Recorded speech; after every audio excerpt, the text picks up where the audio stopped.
All right. Wonderful. Well, thanks everyone for joining us. Lisa Ellis here. We'll be starting for our noon Eastern session. We are delighted to have Vasant Prabhu join us, the CFO of Visa. Vasant, hello, welcome. Good to see you. And thanks to everyone dialing in or watching us on the webcast, I guess, for our noon session. Let me just do one housekeeping item before we start. For folks, if you want to ask questions, you should see a little Ask a Question bar right under the webcast screen. You can go ahead and submit those, and I will be able to see them and be able to layer those in. Just want to remind people of that. But other than that, I think we will we'll get started. So, Vasant, why don't I start with this? You and others from Visa have talked, on your earnings call and in other forums about the breadth of the COVID-19 pandemic support you're giving to everyone, your employees, your communities, customers. What are some things that might be less visible or less well known? Maybe some really interesting things you're doing that folks might be less aware of. Sure. This is a very unusual time, and despite the fact that we are not talking to people in person, the level of engagement we have had across all these constituencies has been extraordinary, whether it's clients, governments, our own employees, and the community. I'll start with clients, for example. We're hearing routinely from people on our front lines that they have never had this level of contact with clients in terms of frequency, in terms of quality of conversations, in terms of intensity. For example, we have a small team here that pulls together once a week a set of talking points that are carefully vetted by lawyers and all that, and we send them out to all our frontline people around the company to share with our clients. It provides them some color on what's going on, in their markets, around the world, what are some of the things we're seeing, which they find extraordinarily helpful. In addition, we have something called the Visa Analytics Platform. This is a wonderful user-friendly way for a client to really understand extraordinary amounts of detail about their own business, whether it's settlement, fraud, how they're doing in terms of authorizations, etc. They can compare it with some benchmarks and so on. And our clients are finding it incredibly useful because these are very unusual times and things are changing fast. More than 5,000 clients have now been enabled. Usage is up more than 33%. And despite all this, our consulting group is busier than ever. We delivered more than, I think, 50% more projects in the last quarter than we did at the same time last year. Clients come to us with unusual requests now. We accommodate them, as much as we can. And in general, the level of sort of the discussions around renewals or other programs has stayed, relatively unaffected. If you move to governments, here again, the engagement has been deep. We are in constant contact with governments in every jurisdiction. Here again, we have provided governments, again, with the appropriate confidentiality agreements and legal vetting with information they're looking for, given our position, our ability to give them a sense of what's going on in their economies. We're helping governments, as you've heard, with getting money out to people. Many governments have turned to us to get money out to them, to people very fast through means like Visa Direct and so on. And then we're also talking to them about how they can continue to upgrade their digital infrastructure, given how important it is right now. As far as communities go, you might have heard the Visa Foundation announced a $210 million program, $10 million right now for people doing things on the front lines, on the medical front or the food front and so on. Another $200 million for micro and small businesses, with a particular focus on women's empowerment. And then our engagement with our employees has also been extraordinary. Morale is high. People feel our productivity is actually better. The level of communication back and forth, has been excellent. So all in all, we're learning a lot. These are times when we say we shouldn't let a crisis go to waste. We're looking really hard at all the things we're learning that we think are, going to make us better coming out of it. Mm-hmm. So there's a lot going on. Yes, and I appreciate you doing it for us. Visa just released May volume numbers last night, presumably just for this session this morning, I assume. For you, Visa, anything you want. I won't steal your thunder. For folks that maybe didn't see that 8K, why don't you give us some highlights as to how the volumes are trending through May? Yeah, well, we don't normally do this, but as you know, things are changing from week to week, and we certainly haven't been providing you with the kinds of outlook we normally provide.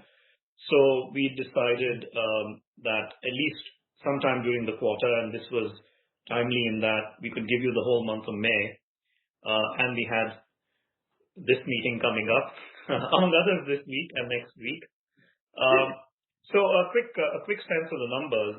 You might have seen that U.S. payments volume is still declining, but declined 5% in May. That was clearly a big improvement over April, about 13 points. And we've cut the numbers many different ways, and it's clear that the economic impact payments, the so-called stimulus payments, are having an impact. In addition to that, there's certainly pent-up demand. First few weeks after the shutdown, people did without certain things. Then they got comfortable that they could buy them online or do store pickups, curbside pickups and all that. So we're seeing some of that pent-up demand come back. And then there's no question whatsoever that things are beginning to reopen. We can see that in the card not present volumes. So all these things appear to be driving, the improvement in trend. Big change in debit. Debit was actually up 12% in the month of May, which actually is higher than it was running before the crisis. Credit did improve about 9 points, but it's still down 21% in May.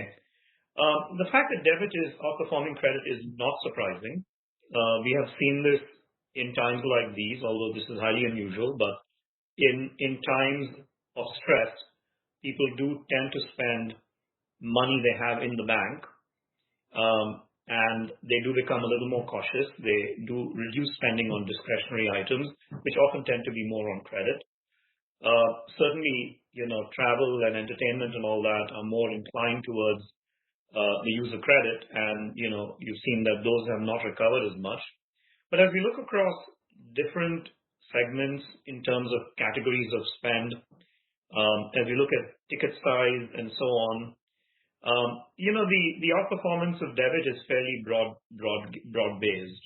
It's across, even high-ticket transactions are coming in on debit now.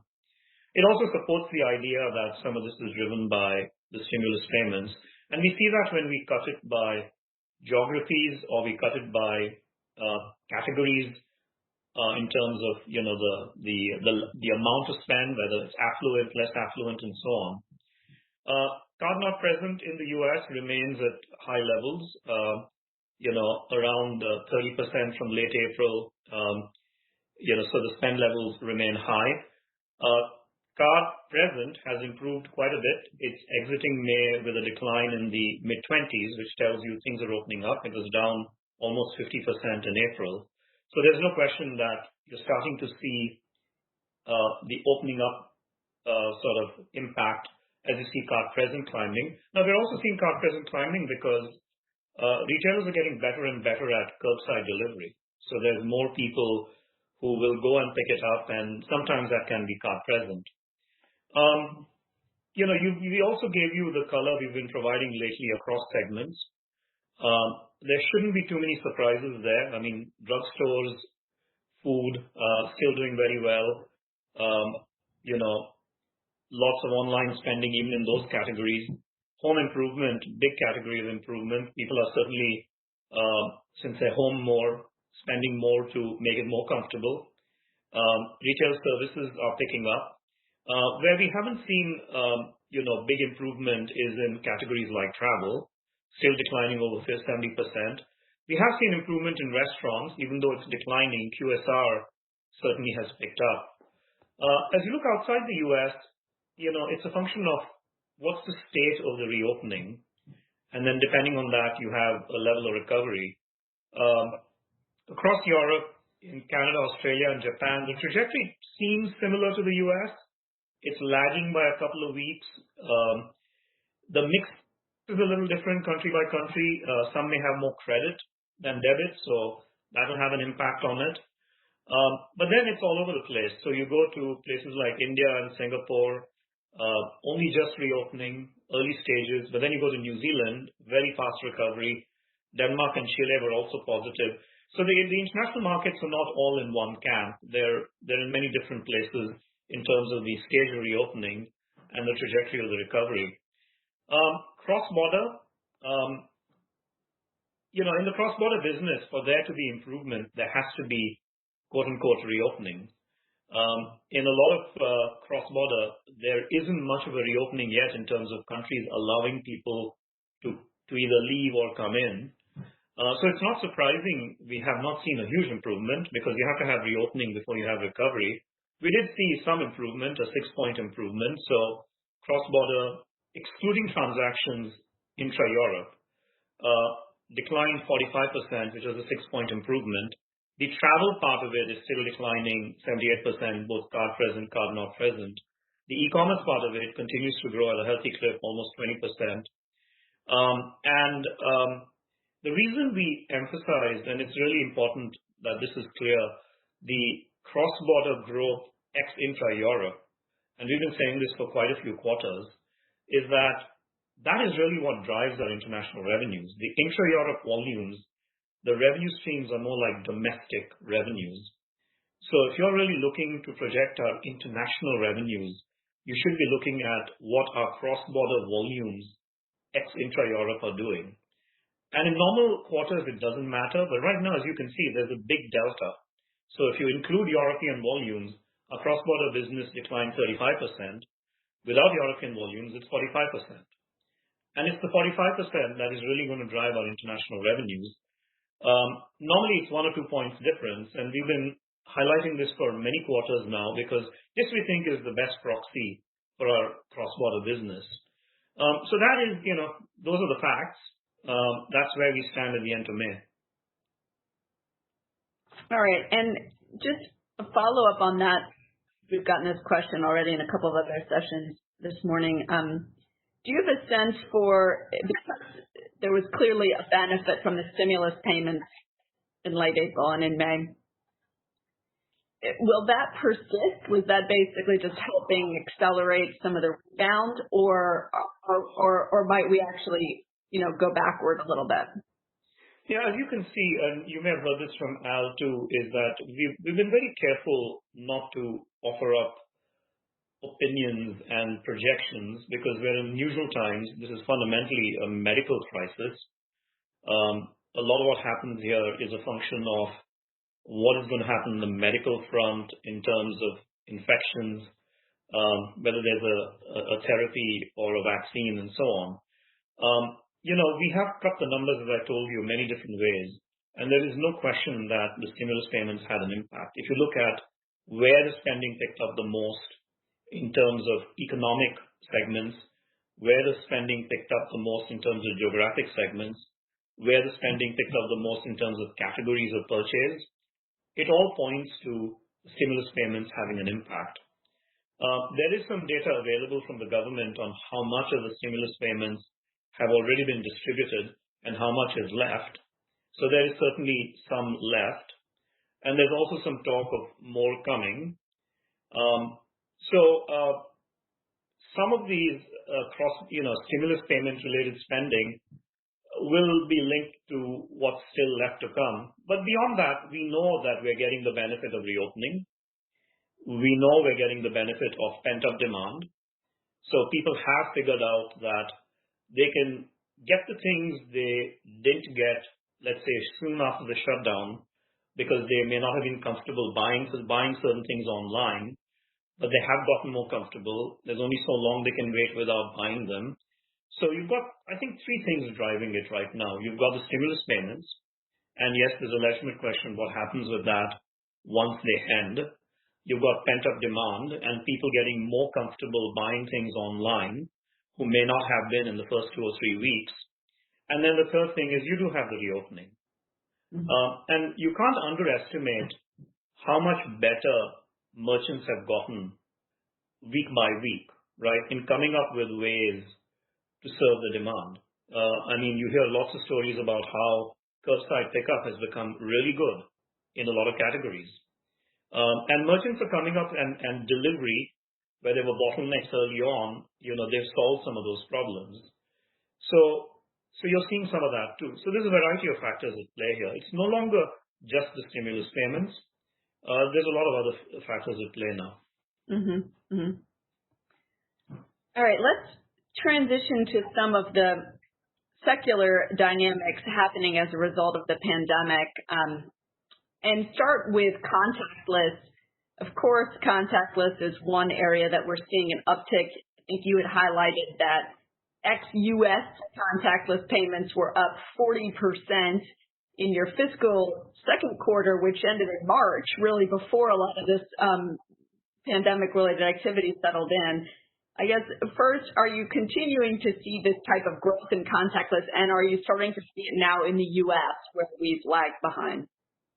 Absolutely. We started talking about contactless, as you know, 2 or 3 years ago, and at that time, I think a lot of people were scratching their heads saying, why are they talking about contactless? Because we thought of contactless as an extremely important lever. The thing about contactless is that it makes the payment experience at the physical point of sale so simple and so frictionless that it does become a real habit fast, and consumers love it. And at this time, there is a great concern about cash, and cash being dirty, and the need, even with terminals that you can dip in or swipe in, the need to clean them after every transaction, that contactless is just truly the perfect solution in this environment. And everybody knows that. Consumers know that, merchants know that, governments know that, and that is clearly helping. So yes, we have seen, continued rapid growth, especially outside the U.S., where we already had critical mass, and I'll talk about the U.S. in a minute. Tap-to-pay share of transactions has increased quite a bit, up 2.5 percentage points in India, for example, 4 percentage points in South Africa. One of the things that has helped us in a lot of markets is that governments and regulators are willing to raise caps on tap-to-pay. They used to have caps on tap-to-pay. For example, in the UK, the cap was £30. You couldn't pay for a transaction contactless that was higher than £30. It's now been raised to £45, and we've seen a 50% reduction in the number of times a Visa cardholder had to touch a checkout terminal just in the UK from this. In Canada, for example, the limit has gone from 100 Canadian dollars to 250 Canadian dollars. And already 40% of transactions in that range, 100 to 250, are contactless. So we only see this growing, and we think that we know the trajectory of contactless adoption is very fast once you use critical mass. Once you reach critical mass, we are at critical mass outside the U.S., and so we're on a very rapid trajectory of growth. In the U.S. Is where the big opportunity lies, as you know. That's the last frontier in a way for contactless. And there's no question that these times are going to help accelerate that. 55% of all transactions below $10 in the U.S. are still in cash. And one of the big benefits of contactless is that those are the transactions that become digitized when contactless comes in. Now, we think we'll have 300 million cards that are enabled for contactless by the end of the year. We are encouraging issuers, and some are accelerating delivery of contactless cards. We had 8 of the top 10 merchants. We just had a big grocer start all their terminals up on contactless, and 9 out of 10 top grocers, 80 of the top 100. So we're getting to, merchants are now allowing contactless. So we're getting to critical mass. So we wouldn't be surprised if we see an acceleration of adoption through this period. And then we have to educate consumers that contactless is an option. We're providing signage to a whole bunch of merchants to help them advertise the fact that tap to pay is a best practice right now. So we've seen, for example, in everyday segments like grocery and pharmacy, 100% growth in the use of contactless. So, our expectation would be that contactless becomes a vital part of what people want to do in this environment, and we should see an acceleration. Mm-hmm. And just to follow up on why you're so excited about contactless. So, of course, contactless helps drive out cash, particularly in those smaller dollar transactions. Beyond that, though, how does it benefit Visa? So, first of all, look, in the end, the consumer experience is vital for us, right? If we make payment with our credentials frictionless, easy, intuitive, that's just good for us. It just makes them less vulnerable to alternatives, and consumers, if we can give them the best way to pay, they don't need alternatives. So it's just good business for us to do something like this, where we make the whole experience of payments better and easier. It's also more secure. In addition to that, we find that, for example, in a lot of countries, contactless starts by someone using it in transit.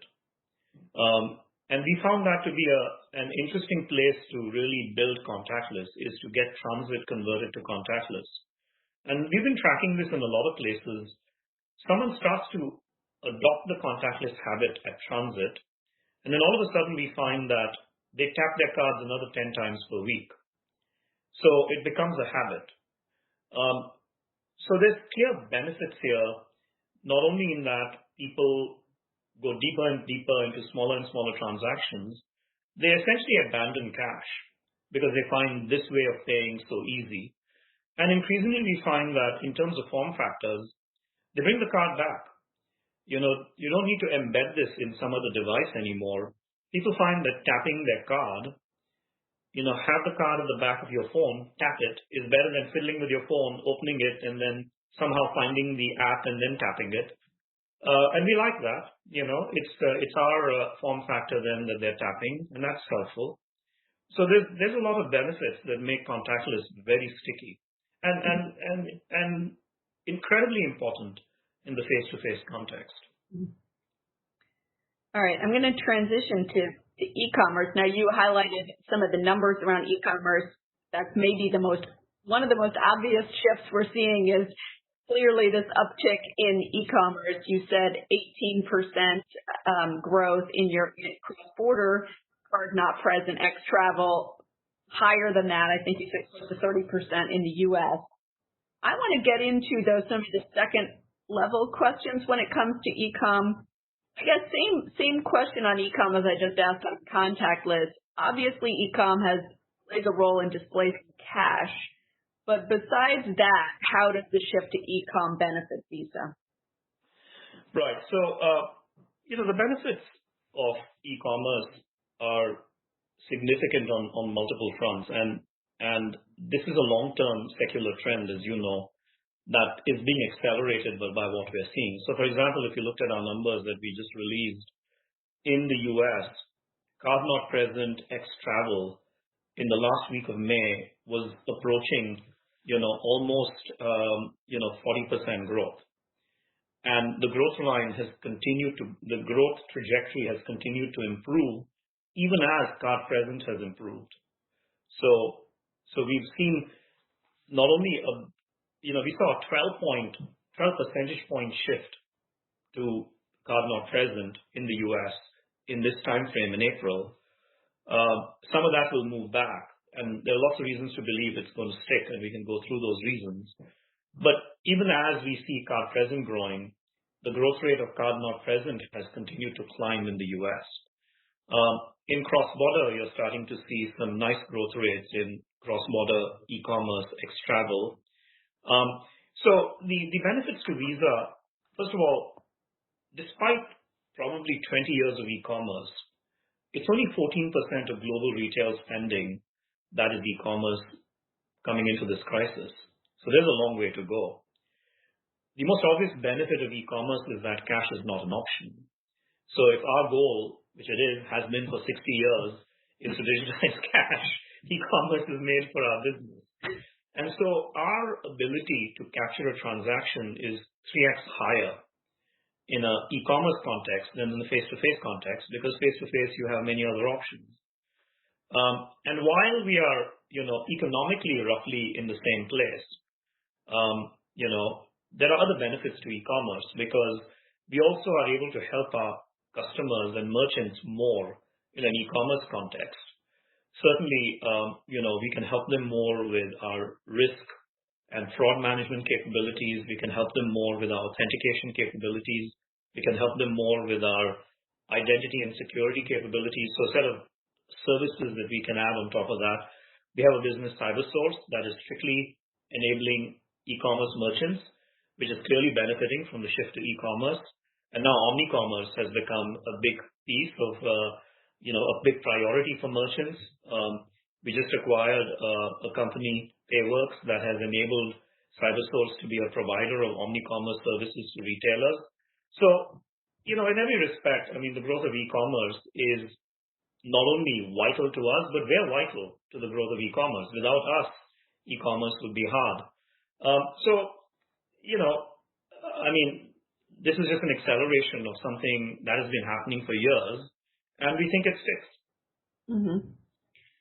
I want to drill in also to the role specifically of tokenization and broader security capabilities of Visa in e-commerce. Our breakfast speaker this morning, who was one of an expert in payments from Glenbrook, highlighted that fraud rates, and you probably know the number better than I do, I'm sure it varies a little bit, but fraud rates can run as much as 4 times higher in e-com as in in-person transactions. So what is the role of tokenization, and are you seeing an uptick in tokenization already through this pandemic, and how do you see that impacting, going forward?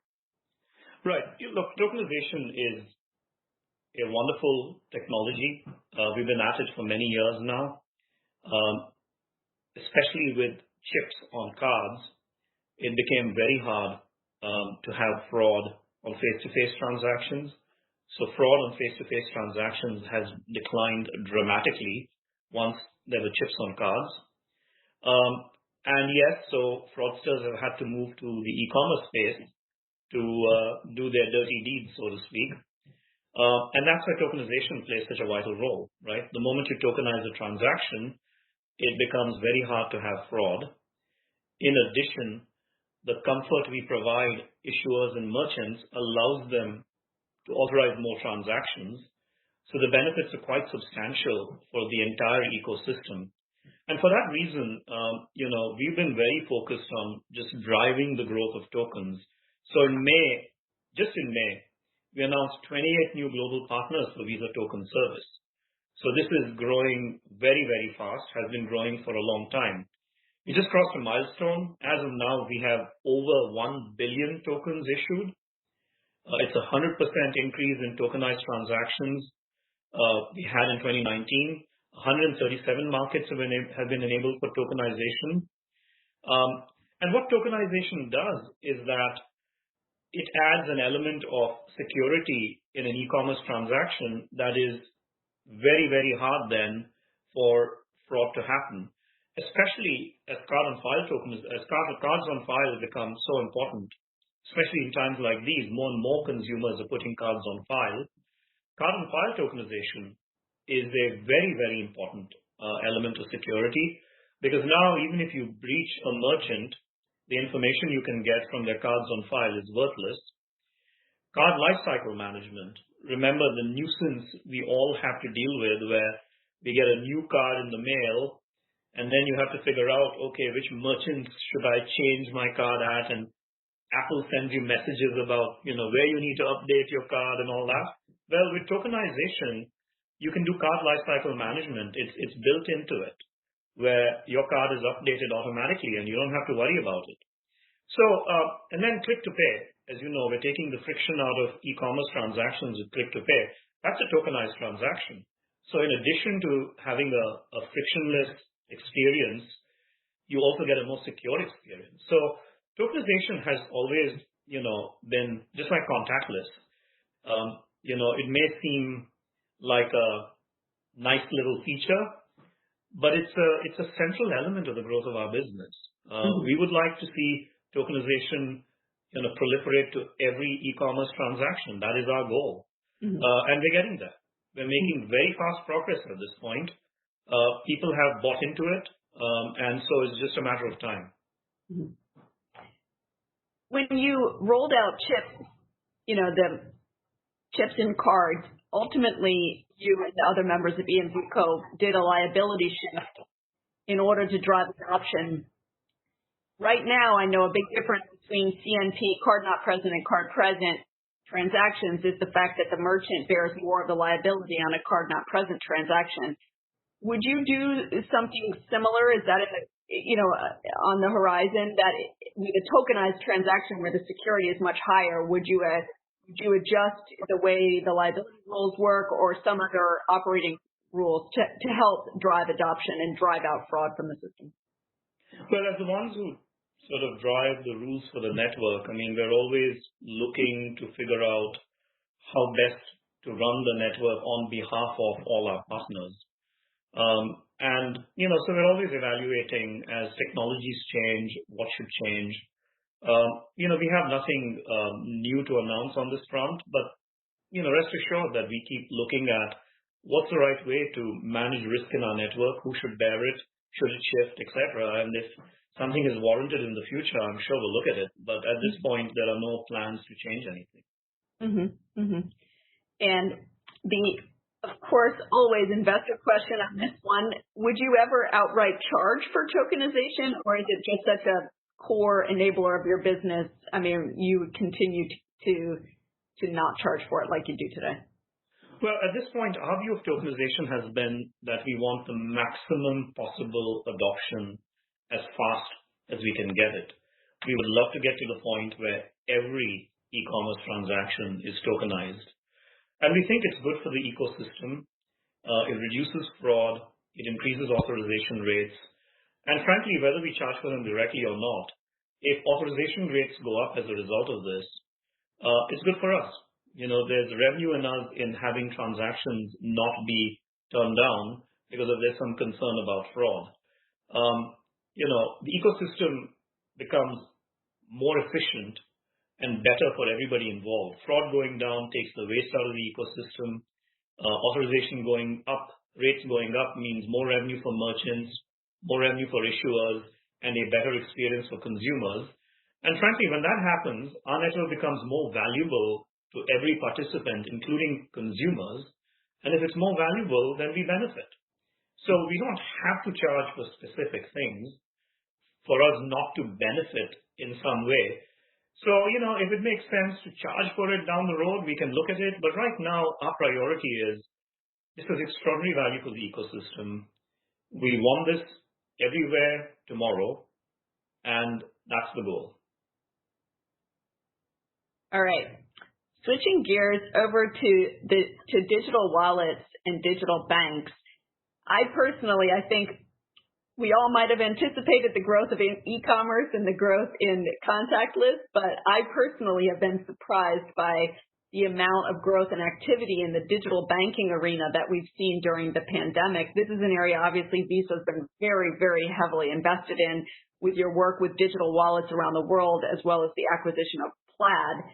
How do you see the digital banking or neobanking arena being impacted by the pandemic? Well, wallets is something that we've been saying for a while is a partner of ours. We've always thought of wallets as partners, not as competitors. And maybe some of them started out thinking they would compete with us. But I think over time we've been able to persuade them that open loop is better than closed loop, that partnering with us is good for them along with us. The benefits of partnering with Visa are quite obvious, and most of the major wallets, as you know, have now realized that. And we have partnerships with, the Paytms, the Lines, the M-Pesas, the Tencents, the Gojeks. And essentially, the value proposition is extraordinary. For them, embedding a Visa credential in the wallet makes the wallet more valuable to their wallet users, because now the wallet can be used at all merchants that accept Visa, not just the merchants that they had signed up for the wallet. For the merchant, the value is extraordinary because now they get access to the more affluent people who have Visa credentials in these markets. And more importantly, the people who used wallets in many cases were people who didn't have Visa credentials before, were not part of the financial infrastructure. Now they've come into the financial infrastructure through wallets, and now they're enabled with Visa credentials. So it helps us bring more people and financial inclusion, in economies by allowing our credentials to be in front of people who were not part of the financial ecosystem. So and then there's revenue streams for the wallet. So the benefits are quite extraordinary for everybody involved. In addition, many of the larger wallets have realized that having a Visa credential in the wallet allows their wallet owners to use their wallets globally, which makes their wallets more useful. So the partnership is very natural, and it's very significant. And we're very excited about it because it is a massive expansion in Visa credentials. It allows us to go deeper and deeper in markets. And these are, great partners to have. So there's no question that digital banking, digital forms of payment through wallets are all going to benefit through this crisis. And we're very well positioned, as you said, with the partnerships we already have in place, as well as Plaid coming in down the road, to continue to drive this. And then on Plaid, how has the current environment impacted the timeline and your strategy with Plaid? Look, we always thought the proposition, the proposition of buying Plaid was a powerful one, and that hasn't changed. As you know, like in every other industry segment, digital infrastructures are going to be important in banking and in financial services as they are everywhere else. So the thesis for Plaid, if anything, is stronger today. It was already strong than it was, a few months back when we decided to do it. And the thesis is that Plaid has critical mass in the U.S. It's already got 1 in 4 people with bank accounts. It connects 2,600 fintech developers to 11,000 plus financial institutions. We can help Plaid grow around the world because of our infrastructure that's already in place. We can add payment initiation and value-added services to Plaid and real-time payments. And then, it'll help us grow our business with fintechs who are the primary partners of Plaid. We hope to close the transaction once we have regulatory approvals later this year. Look, Plaid's business serves a broad range of fintechs. Some of them may be impacted by the crisis, especially the ones that are in lending perhaps will go through some tough times. Some may be impacted because financing may be harder to come by, although the best business models are still being funded from everything I can see. These are times when innovation makes a huge difference, as you know. Every company right now is thinking about, what do I need to change given what's going on and what may happen after this crisis passes? What may change permanently? And how do I position myself for that? So this is going to be a time where innovation is going to be more important than it was even before. So, the fintechs that power Plaid, I think, are going to have lots of opportunities. Mm-hmm. Another area of Visa's business that you've been kind of bringing to light, I think, a little bit more recently is your portfolio of value-added services, which is a pretty diverse group, to be honest. Like, they span a lot of different areas. Which value, I guess, maybe just remind everyone, how big a piece of your business is that today, and And also, which areas are you seeing stronger demand through the current environment? So we told you at our Investor Day that the revenues from our value-added services is about $3.5 billion, and it's growing faster than our core business. You normally see the value-added. We don't have a single line that has all the value-added services. You've got some in the other revenues line and the rest of them in our transactions data processing line. That's a historical artifact. Changing it is not that easy. But we'll do our best to give you as much visibility as we can. Our view of value-added services is that we have a clear idea of the kind of value-added services we want to be in. We don't want to be in everything, so to speak. We want to be in services where clearly there has to be value to our partners. But setting that aside, there are lots of services you can provide that have value to our partners. What we really want are to be in services where our scale and scope and the things we have as a result of our core business can create value for our partners. And they are businesses that can be delivered by the fact that we have our partners already connected to us. And so the delivery mechanism will be through our existing infrastructure. And it's things we can do for them that they can't do for themselves.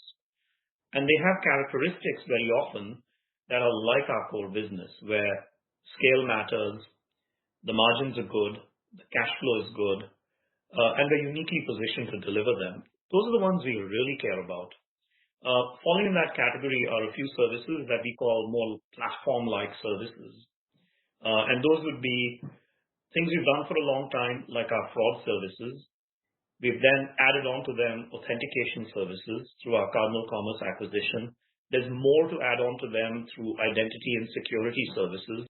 So there's a broad range of services around fraud, authentication, security, and identity that we can do better than almost anybody else can for our partners. And they're platform-like, they leverage our capabilities, and they have extraordinary economics that are compelling for even a business like us. Moving on, a business like CyberSource. CyberSource is a platform. CyberSource is benefiting a lot from times like these because they enable exclusively e-commerce merchants. They move to omni-commerce. CyberSource, again, is a platform business, some extraordinary opportunities there. We're growing, very well. The business is expanding internationally, some great partnerships around the world, a platform business with lots of potential over time. Another business we've had for a while that continues to have a lot of potential is our issuer processing on the debit side, big business in the U.S., lots of opportunity outside the U.S. And then there's a range of newer services that we're creating that are more around leveraging our data on a variety of dimensions. We bought Verify that can allow us to provide a range of services around dispute resolution. We have some loyalty services. We have some data-enabled services. But these are all things we're building, some of them organically, some of them with a few small acquisitions.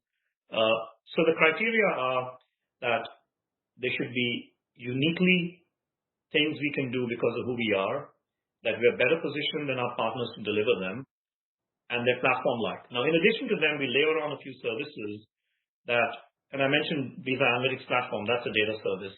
We layer on our consulting business on top of that. It sort of sits on top of all these services, and it's more of a custom solution, right? So we can provide solutions in a customized way. It's growing very nicely. It leverages all the services to deliver, those in a client-specific, problem-specific way. So that's the sort of the general framework. And then, I would just tell people to read our Investor Day transcript and the presentation because it gave you sort of a framework on how we think about it and how we plan to grow the business over time. Mm-hmm. All right. Well, I would be remiss if I got to our wrap-up questions without asking about my absolute favorite part of Visa, which is Visa Direct. How is Visa Direct faring given everything that is going on? I mean, it had been growing upwards of 80-90% year on year. How is it faring through the crisis? Yeah, and it is my favorite part of the business too. I think this is a business. We talk about Visa Direct, but Visa Direct is a capability, right? It allows us to do a range of use cases. It's not a single thing like credit or debit.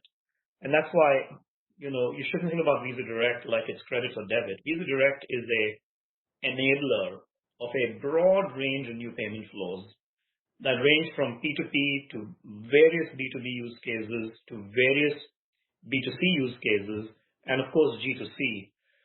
We told you on the call that, it was growing triple digits. It's now growing 70% even through this crisis. P2P has had a big jump. P2P is up almost 100% in the second quarter over last year. Different use cases have been impacted differently. So for example, gig economy payments around Uber and all that are down, but then there are other gig economy payments around delivery services that are up. In marketplaces, some retailers have been hurt, some retailers are doing well. Same-day settlements has been hurt because some small merchants have had tough times. G2C, we think, could be a big opportunity as governments are looking to expand, delivery of money to, their societies. The Earthport integration is done. We're very excited about it. We now have a single API connection that allows originators to deliver payments, and fundamentally, this allows us to do card to card, account to account, account to card, any way you want to mix and match. It's ready and live. Remittance use cases are very big right now. We've done deals with almost all the big remittance companies. Remitly launched cross-border in 7 countries. MoneyGram is in 11 additional countries. The KB Kookmin card, leading in South Korea, also initiated a cross-border program. Cross-border remittances are going to be a very big part of the business. So we're very excited about the Earthport acquisition. It was a huge enabler for us. It's going very well in terms of getting it ready to essentially be completely integrated with the rest of Visa to do what we said, be the network of networks. All right. Very exciting. I'll transition to our wrap up as we're running out of time. Looking ahead, what is the biggest challenge in your view? I mean, we're in a very difficult, unprecedented time frame right now. As you're navigating through this, what's the most difficult challenges that Visa is facing? Well, I think that clearly, a large part of the global economy is depending on us in many ways. And so we're working very closely with governments. We have to make sure our network is up and running at all times, and touch wood, we've had no issues whatsoever. It would be not acceptable for us not to be up at a time like this. So I would say that we are very, very focused on ensuring that all our constituencies are getting the help they need right now from us. Often their requirements are out of the ordinary because these are extraordinary times, and we're doing everything we can to adapt and help them, whether it's governments, whether it's merchants, whether it's issuers, and most of all, we're ensuring that we don't let anybody down. But I would describe the internal mindset as very much, let's not waste a crisis. This is a time of opportunity. The first thing we did was to protect our downside. We made sure we had plenty of liquidity. We made sure our balance sheet was very strong. We made sure that our systems were running without any issues. And we took a lot of actions to ensure all that. And now we're very focused on things are going to change. And how do we make sure that we come out of this a lot stronger than we were going into it? And that is really the focus. Mm-hmm. And last point, it's a dark time, frankly, probably the darkest many people have lived through right now. What gives you optimism about the future with Visa? Like, what are you seeing? You guys have such a lens, like a finger on the pulse of what's going on globally. What gives you optimism that we will come out of this? Yeah, I agree with you, Lisa. This is a tragic time. It's a tragic time for people who've been impacted health-wise. It's a tragic time for people who've been impacted economically. And we see some of what's going on in the U.S. right now. Look, from our standpoint, we know we have a big role to play. This crisis has demonstrated that those countries and those economies that had moved to a digital infrastructure were able to deal with these kinds of situations much better than others. There's a strong sentiment and always been part of our culture that we're here to make the world a better place. And we do have a big role to play in all that is going on. So we're trying to do our bit. We're certainly trying to do our bit to make sure that the global economy is helped by everything we can do. We're doing what we can for our communities. We are in a business where, our goal is to promote the growth of, let's call it, digitization. It's become very apparent that that is a vital national and global priority. And that's what gives us optimism that we do have a big role to play in, what lies ahead. Excellent. Wonderful. Well, with that, I think we'll wrap it up. Vasant, thank you. Fantastic to have you, as always, and hear from you. And thanks again for all of the insights and incremental data points and stuff you gave us today. All right. Thanks for joining us. Thanks, Lisa, and thanks, everyone, for joining us. Thank you. Bye.